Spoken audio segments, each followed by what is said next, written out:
Nakakabighaning halimuyak ng kanyang kusina.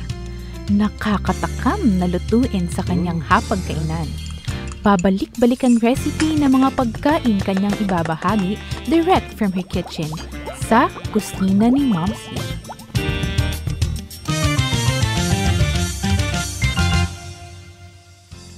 Magandang Wednesday morning po sa ating lahat. Welcome sa kusina ni Momsy.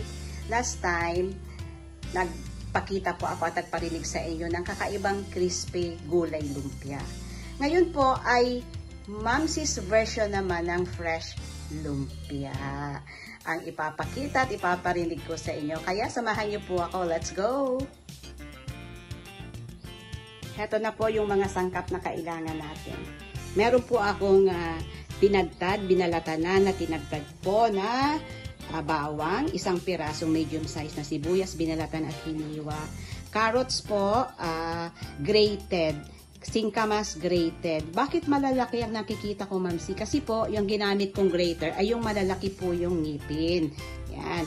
At saka meron po akong 300 grams ground beef, 2 tangkay ng celery, in-slice ko na.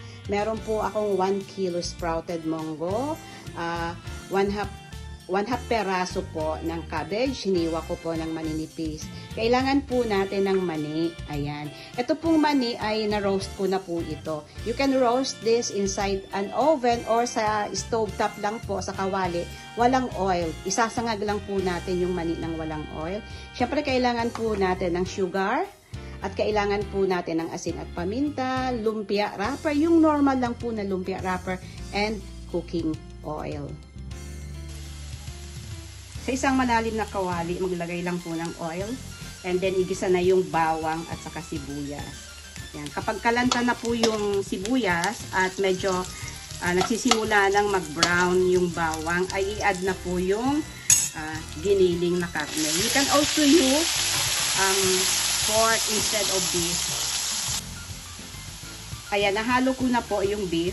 Usually, yung karne, may sarili po siyang liquid, may sariling juice. So, lalabas yun, sarili niyang liquid, habang niluluto niya yung sarili niya. Then, naghihintayin ko lang po na medyo matuyo yung sarili niyang water.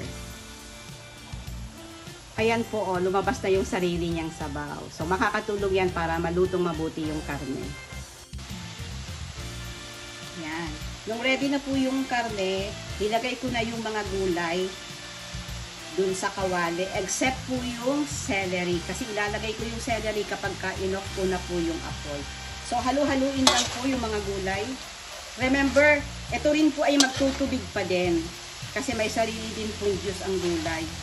So, haluin lang na mabuti.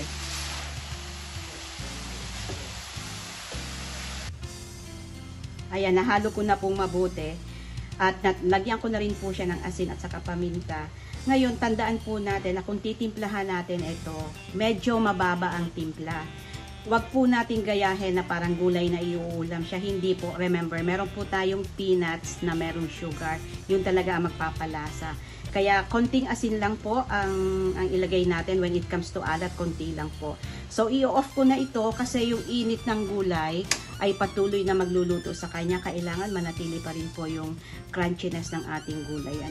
At this time, na-off ko na yung apoy, tsaka ko ilahalo po yung celery.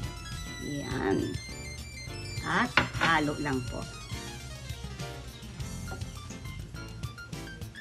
Ngayon, yung roasted peanuts po ay tadtarin. Tadtarin siya, or kung meron po kayong grinder, pwede nyo naman pong gilingin ito. Or kung meron kayong blender, yung blender po, meron siyang pipindutin lang kung saan pwede siyang gilingin. Pero hindi po talaga yung parang powdered form. May buo-buo pa rin po dapat. Crunchy pa rin yung ating mani. Heto na po yung tinadtad na mani or giniling na mani. Ganito po, may mga buo-buo pa rin po siya. At this time, hahaluan ko na po ito ng sugar. Yan.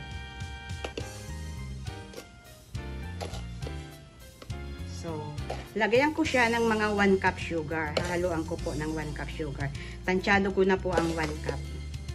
Yan. And then, haluin lang po itong mabuti.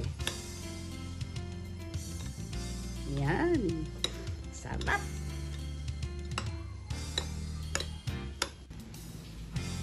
mag-a-assemble na po ako ng lumpia. So, prepare lang po isang pirasong lumpia wrapper and then lagyan na ito ng lettuce. Ngayon, kami po, sanay kami na naglalagay din po kami ng fresh kinchay. Kaso, naghanap ako ng kinchay. Wala pong kinchay sa mga panahong ito. But kung may kinchay at type nyo po yung kinchay, then optional naman po yung kinchay. Pagkatapos lagyan na ng lettuce po yung ating lumpia wrapper, maglagay na po kayo ng ating chopped roasted peanut mixture. Yan. And then, maglagay na po ng ating cooked vegetables. Yan. Napaka-healthy po ng ating lumpia na ito kasi meron tayong plant-based protein, yung konting giniling na nilagay po natin. And then, yung actually, itong sprouted munggo, tsaka yung mani, plant-based protein. So, i-fold lamang po yung dulo. Yan. I-fold lamang yung dulo at i-start na po itong i-roll. Okay. I-roll po natin.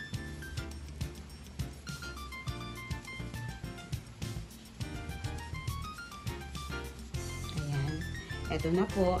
And then, lagyan lamang po ng kapirasong toothpick para hindi po bumuka yung ating lumpia. So, mga kaibigan, ang dali-dali lamang pong gawin ng ating fresh lumpia.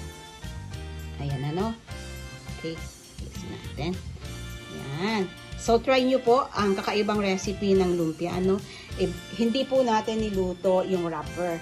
It's okay po na kainin yung ganitong uri ng wrapper kasi luto na rin naman po yan. Ayan.